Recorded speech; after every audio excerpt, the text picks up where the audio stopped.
За бүгдрээ юу байцгаана? Дэрэн PSD 5 хүнд энэ удаа хэрхэн vintage logo effect-ийг хийх талаар хичээл орох гэж байна. За тэгэхээр энэ маш ингийн лого харж байгаа. Тэгтээ маш гоё. Бас их хэнцэр бас нэг тийм гоё лого харж байгаа. За тэгээд хэдүүлээ эхэлцгээе. За тэгээ юуны түрүүнд хэдүүлэнд нь нэг арын фон хэрэг болно. За тэгэхээр энэ арын фон дээр харж байгаагаар street wallpaper.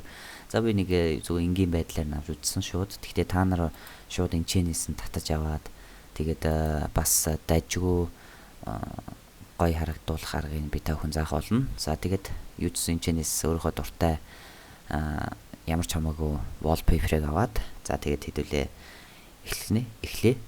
За тэгээд vintage logo лого гэдэг нь болохоор за нэг иймэрхүү л логонд хэлэндээ за ямар нэг тийм сүртэй дизайн байхгүй ихэвчлэн баг shape-ээр за тэгээд нэг ийм зурсан байдалтай шигмээр нэг ийм логонуудыг хэлдэг. За тэгээд анзаарж байгаагаар бол энэ дээр яг минийхтэй ер нь нэг төстэй нэг тийм арын фон ашигласан нэг тийм лого гарч байгаа. За тэгээд хэрвээ та бүхэн за иймэрхүү фонд байхгүй бол за тэгээд фондын татаж аваарай. Ер нь font downloads гэд Google дээр хайхад бол шууд гарч ирнэ. Миний бодлоор da font за тэгээ 1000 fonts гэд нэг тийм сайт байдаг баг. За тэгээ тэр дээрээс гараад ирэх болно. За тэгээ хэдүүлээ эхэлцгээе. За юуны түрүүнд арын фон оруулж ирнэ. За тэгтээ энэ дээр харж байгаа болохоор эхлээд нэг бүдэг болсон байгаа харж байгаа. Тэгтээ энэ ч бас артаас бүдэг яг нөгөө камерны фокусны линзээр ингэж авсан. Тэгтээ энэ дээр нэг асуудал болохоор хэдүүлээ үгээ бичгээр харагдахгүй болоод эхэлж байгаа харж байгаа. За яг хөө хэрвээ таны арын фоноос шалтгаалж ингэж харагдах болно. Гэхдээ харагдахгүй бол ер нь бүдгэрүүлсэн дээр гэж бодож байна. За тэгээд хэрвээ өөрийнхөө камераар юм уу за тэгээд тийм камераар авсан зураг оруулахыг хүсэж байгаа бол ер нь жоохон засвар хийх хэрэгтэй. Тэгээд засвар яаж хийх вэ гэж бодож байгаа. Миний channel дээр YouTube channel дээр бас нэг өнгөний засвар эдрийн талаар хичээлүүд байгаа гэж байх. За тэгээд ер нь л ихэнхдээ нэр нь өнгө яаж засах талаар нэг хичээлүүд байгаа. Тэгээд тэнцэнээс ороод үзээрэй. Тэгээд тэн дээр яаж засах, яаж бинет оруулах гэдрэг зөндөө хичээлүүд байгаа. За тэгээд хэдүүлээ эхэлцгээе. За юуны түрүүн текстээ төр зурсгатгая. За одоо хэдүүлээ арын фоно бүдгэрүүлэх хэрэгтэй. Фокус алдсан байдалтай болгоно. За тэгэхээр нэгт хэдүүлээ Gaussian blur хэрэглэж болно. Filter blur, Gaussian blur, эсвэл lens blur хэрэглэж болно. За тэгэхээр энэ удаа хэдүүлээ Gaussian blur хэрэглэж гэдэг юм гэж бодож байна. За миний бодлоор нэг бараг цаа жоохон тэр цаа талын нэг хүн байгаа харж байгаа. Тэгээд энэ нэг харагдах байдалтай нэг жоохон болгоход болно. За окей. За тэгээд хэдүүлээ яаж энийг нэг эвтэйх нэг ийм байдалд оруулах гэж бодож байгаа. За тэгээд хэдүүлээ үзцгээе. За эхлээд тэрийн PSD. За тэгээд фондо сонгоё хэдүүлээ. За би чи энэ дээр чинь Pottura гэдэг нэг ийм энэ фондыг сонгосон. За тэгээд энийг тийм иймийг. За тэгээд нэг асуудал нь болохоор хэдүүлээ за энэ дээр текстэн дээр дарчлаа. За тэгээд итгэжүүлээд яг та нар энийг мэддэг байх гэж бодож байна. За тэгээд энэ дээр дарна. За тэгээд мэдээж энэ дээр хэдүүлээ жишээ нь arc-ийг хэрэглэе. За тэгэхээр ингээд нэг сунгах байдалтай болж байгаа харж байгаа. Энэ бол үндэ presets-үүд байгаа. Яг нэг төрлийн plug warp effect-ийг хэрэглэж байгаа гэсэн үг. За fish. За нэг иймэрхүү байдалтай. Энэ хэдүүлэнд нь хэрэггүй гэж бодож байна. За тийм учраас хэдүүлээ ухраагаад за бүдцаагаад бүдэмдэлд нь оруулчихъя. За төр зурнуудын нүд таах хэрэггүй уучлаарай. За тийм учраас хэдүүлэнд нь grid хэрэгтэй. За тэгэхээр grid-эн дээр нь хэдүүлээ view new grid. За тэгэхээр энэний хэмжээг нь харж байгаа 1920-ыг харьцах нь 1080 пикселтэй. За хэрвээ таны энэ PX гэж байхгүй бол за edit preference за миний бодлоор энэ units rulers за энийгээ pixel болгочиход болно. Тэгээд бас нэг хэд хэдэн хүний асуусан зүйл гэвэл яаж өөрийнхөө интерфейсийг өнгийн яах вэ? Би хар өнгөнд тасахгүй байна гэх мэтийн асуултууд байсан. Тэгээ энэ чинь энэгээр хэдүүл 5 хүн сонгочих болно. Би ер нь хэвчлэн хараараа л явчихтیں۔ Тэгээд ер нь энэгээрээ л тасцсан да. За тэгээ бас дахиад нэг асуулт нь болохоор миний history ерөөсө хитгэн одоо санаж байна. Тэгээд энийг ихсэх арга байна гэсэн. Тэгэхээр энэ дээр болохоор та бүхэн энэ performance гэдэг рүү ороод history-гоо за тэгээд бараг 1000 хүртэл нэгсгэж болно. За би нэг энэ хавцаал тавьчтیں۔ За тэгээ окей. За ингээд асуусан хүмүүсийн асуултанд хариуллаа. Тэгээд та өөрсдийнхөө юм засчаарай. За тэгээд энэний дараа за бүдэг болгосон болвол хэдүүлээ grid оруулъя. За тэгээд view grid new grid тэгээд horizontal 1920 байсан. Тэгэхээр миний бодлоор 940-тэй байсан санагдчих байна. Яг л хэдүүлээ 2 туваана. Яг уу тэгээд тооны машинаар гэсэн үг л дээ. За тэгээд 1080-ыг хуваах нь 2 тэнцүү 540. За нэг иймэрхүү байдлаар та бүхэн grid-ийнхаа төвийг одоо эвтэйхэн олчиж болно. За тэгээд дахиад new grid horizontal за тэгээд 540. За ингээд хэдүүлээ төв олчлоо. За тэгээ одоо control R гэж дараад дараач хэсэг бол нэг сүртэй нэг төв өдрийг нэг олох шаардлагагүй. За тэгэхээр хэдүүлээ за нэг текстийн нэг хэсэг нь энд нөгөө за энэ 550 цаг гэхэр чинь энэ нэг энэ хавцаа гэсэн үг. За нэг ер нь баримжаа аваад та бүхэн ингээд тавьчих болно. За хэдүүлээ нэг дахиад жоох ингэж. За тэгээ дээрэс нь хэдүүлээ текстийнхаа баримжааны хэсгийг энэ хавцаа тавьчихъя. За ингээ боллоо. За одоо pen tool авъя. Хэдүүлээ pen tool. За тэгээд яг энэ цэг дээр нь дараад дахиад нэг цэг дээр нь дарна. За одоо ингээд маусаа тавьж болохгүй. Тэгээд маусаа тавихгүйгээр хэдүүлээ ингээ эвтэйхэн татаад нэг энэ хавцаа. За минь арай л хэтрүүлсэн. За яг энэ хавцаа ингээ тавьчихъя. За тэгээд одоо тексттэй дараа. Тэгэхээр энэ маусны энэ чинь нэг юм нэг сонио нэг юм болж гарч байгаа. Тийм учраас энэ дээрээ дарчих.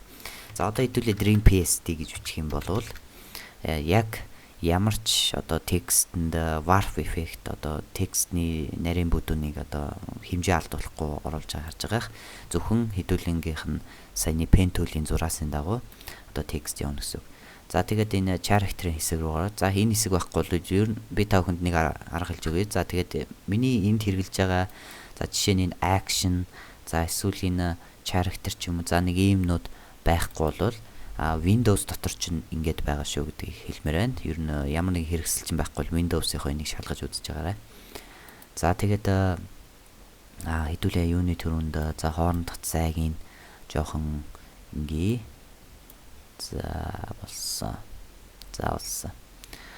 За тэгээд одоо дараачих нь vintage. За одоо энийг ингээ хэдүүлээ. За тэгээ энэ дэр нэг гоё фонт хэрэглэсэн байгаа харж байгаа та бүхэн энэ фондыг. За тэгэхээр нэг юм хэлэхэд энэ фонд $49 үнэтэй. Тэгээд яг нэг азар авсан гэхэд хэлцдэггүй. Нэг азар юм да. За тэгээд фонт нь болохоор Pencil Script гэдэг фонд байгаа. За тэгээд хэдүүлээ. За яг өсвөл та бүхэнд энэ доод талд нь $49 үнэтэй энэ фондыг тавьж өгсөн ч яах вэ. За тэгээд би та бүхэнд энэ дээр хэрэглэсэн бүх юмыг татаж өгөхөөр тавьсан байгаа. Юуны төрөнд тэгээд татаж аваад фондоо суулгаад тэгээд яваарай. За vintage script. За ингэхээр одоо энийгээ дарна. За тэгээд хэдүүлээ хоорондох зайгийн тэг болгоно. Тэгэхээр ингээ эвтэйхэн нийлээд өгчөж харж байгаа. За тэгээд хэдүүлээ энэ хажуу налуу болгодгийг хэдүүлээ хэрэглэе. Italic болгодгийг. За тэгээд ийм болчихж харж байгаа. Bold хэрэглэж байна. Муухай.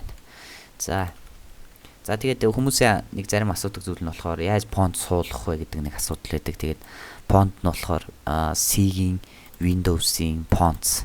За тэгээд энэ дээр фондоо хуулж тавих хангалттай. За тэгээд хэдүүлээ Ctrl T жоохон томсгож жагаад. За нэг энэ хавцаахт болно гэж бодож байна. Хэдүүлэнгийнхэн текстийн хэсэг. Тийм ээ. За тэгээд энэ дээр нэг сони юм нь болохоор одоо яаж энэ нэг shape шиг нэг энийг оруулсан бэ гэж бодож байгаа. За тэгэхээр энэ нь болохоор энэ shape дотор байгаа. Энэ байна. Custom shape. Тэгээд энэ байна.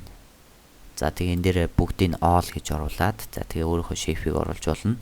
За тэгээд өөрөө бас нэг өөр shape байдсан болоо гэж бодож байгаа. Өөр зөндөө shape-үүд байгаа. Google дээр Photoshop shape downloads тэгээд зөндөө сайт хараад ирнэ.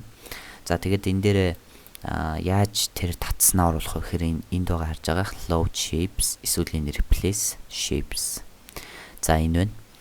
За тэгээ би энэ дээр за түрүүн энийг хэрэглэсэн юм чинь хэдүүлээ энэ удаа сайн нэг нүдэн дөртөөл явчих шиг болсон да хаана байна. За энэ. За энийг дараад ингээд тавьчихна. За одоо өнгө нь харуулчих гарч байгаа. За энэ дээр 2 дараад цагаан ингээд боллоо. За ингээд дэвтэйхэн голж гарч байгаа. За тэгээд винтаж өшөө жоохон томсгосон дээр юм шиг байна. Яг нэг жоохон тэгтээ нэг голд нь бас нэг жоохон оруулчих. Хэдүүлээ нэг хин навцаал юм уу да. За нэг иймэрхүү байна да. За одоо энэний дараа хэдүүлээ нөгөө доотлын үг нь бичиж. За ер нь дуустал хэдүүлээл явъя гэж бодож байна. Тэгээд effect, logo effect. За тэгэн дээр би энэ фондыг нь хвчлээ хэрэглэдэг. За тэгээд light horizontal энэ утраа simple энийг нь жоохон бүдүүн болгоод бүдүүн болохгүйсэн тажих юм шиг байна. За ингээд. За тэгээд Ctrl T гэж дараад хэмжээг нь багасгаад. За ингээд тавьчихна. За одоо жоохон хоосон өргөд байгаа мэдж байгаа. Тийм учраас хэдүүлээ баг зэргийн жоохон дизайн хийж өгөх хангалттай. За энэ төрөнд шинэлээр нэ. За тэгээд энэ дээр нэг жоохон тойрогтой байна. Жоохон нэг юм бүрхий. За тэгээд маус хоёроо дараад fill цагаан тэгээд окей. За ингээд тэгээд дахиж нэг хуулаад эсвэл Ctrl J тэгж болж болно. Хэдүүлээ. За энэ дээр тавьчихна. За одоо нэг зураасан хийцгээ хэдүүлээ. Тэгм учраас дахиад нэг шинэлээр нэгээд дөрвөлж аваад энийг эвтэх нэг юм нарийнхан болгоод за тэгээд fill дахиад fill за тэг Ctrl D. За тэгээ энэ жоох урт байна. Тэгм учраас хэдүүлээ жоохон багсгаад өгчээ. За ийм багт болно. За тэгээд энийгээ дахиад нэг эвтэйхэн ийшээгээ хуулаад за ингээд боллоо. За тэгээ та бүхэн тэгээд өөрсдөө яаж одоо төвөө яах уу, яаж ингэх үү гэд контрол хийгээ ер нь дарж хөдөлгөж ер нь явна. За тэгээд ер нь нэг иймэрхүү байдалтай төв болох одоо энийг нь засах ч юм уу ер нь нэг засах хит хитэн баг зэргийн зүйлүүд бас нэг гарч ирэх болно. Тэгээд ер нь логогоо гоё сонгоцсон. За тэгээд бас текстүүдээ энэ shape бас гоё сонгоцсон байхад ер нь өөрөө автоматар ер нь гоё харагдаад эхэлнэ. Тэгээд та бүхэн янз янзаар үзээрэй. За тэгээд өөр аргууд нь болохоор за нэг бүгдийг хуулж байгаа opacity-г нь баг зэргийн багасгахад бас нэг дажгүй нэг эффект маягтай нэг жоохон үүснэ. За харж байгаа та бүхэн. За тэгээд энийхээ дээр нь за хүлээж аваарай. Би Ctrl J гээд групплчий. За тэгээд фильтр нэрээ тийш уучлаарай. За тэгэхээр хэдүүлээ нэгэ нэг жоохон noise өгч болно. Хэдүүлээ. Эсвэл glow өгч болно. Баг зэргийн glow байдалтай. Гэхдээ glow өгөхдөө та бүхэн effects afterglow нэг юм байдалтай. Тэгээд цагаан юм чин цагаан дээр нь. За тэгээд хэдүүлээ screen хэрэггүй жоохон нэг юм glowлох байдалтай өгч болно. Гэхдээ ер нь glow хэрэгэлдэг л дээ. Бараг л ер нь хэрэгэлдэг юм да. За тэгээд за нэг юм хичээл та бүхэн таалагдсан байх. Тэгээ өөрсдийнхөө vintage логог хийгээрэй. Тэгээд зөндөө гой гой shape-ууд байгаа. Тэгээд би та бүхэнд энд хэрэглэсэн хэсгүүдийг одоо доод талд чинь татчгоор тавьсан байгаа. За тэгээд энэ YouTube channel-ыг subscribe хийж мөн Facebook орж лайк дарж мэдээлэлээс хоцрохгүй байгаарай.